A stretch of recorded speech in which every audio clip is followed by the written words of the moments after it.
ማቴማቲክስ ዩኒቨርሲቲ ኢንትራንስ ኤግዛም የመጡ ጥያቄዎችን አብረን እናያለን። ሶስተኛ ጥያቄ given set A በዚህ መልኩ ተሰጥቶናል and B is the set of all possible factors of 13 then which one of the following is equal to B cross A አባላቶቹን ማወቅ አለብን ማለት ነው።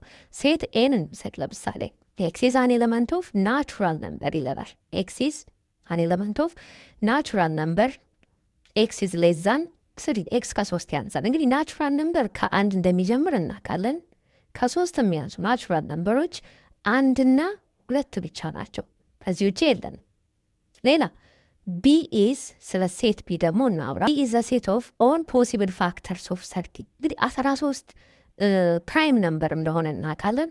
ፕራይም ነምበር ደግሞ ለአንድና ለራሱ ብቻ ነው የሚካፈለው።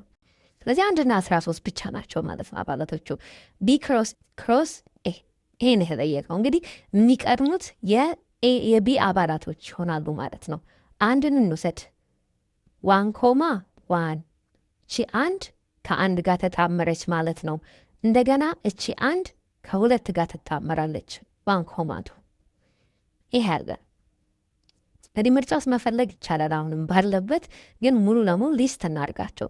13,1 13ም እንደገና ከአንድና ከሁለት ጋር ስለምትጣመር ማለት ነው 13,2 ይሄ ያለ ማለት ነው። በእርግጥ በአይናችን አይተን እነዚህ ልናጠፋ እንችላለን። እነዚህ ሁለት ምክንያቱም እዚህ ጋር ሁለት አባል አለ፣ እዚህ ጋር ሁለት አባል አለ። ሁለት ሲባዛ በሁለት 4 ነው የሚሆን። 4 አባላቶች ይኖሩታል ማለት ነው። ያው ድግግሞሽ ከሌለ ስለዚህ ይሄ ይመጣል። እንግዲህ ይሄንን ምርጫ ስንፈልግ ማን እናገኛለን? ቢ ላይ እናገኘዋለን ማለት ነው። ስለዚህ መልሳችን ቢ ይሆናል ማለት ነው። ኤ ክሮስ ቢ ተብለንስ ቢሆን ኖሮ ኤ ክሮስ ቢ ቢሆን ኖሮ መልሳችን ምን ይሆን ነበረ? ኤ ይሆን ነበር ማለት ነው።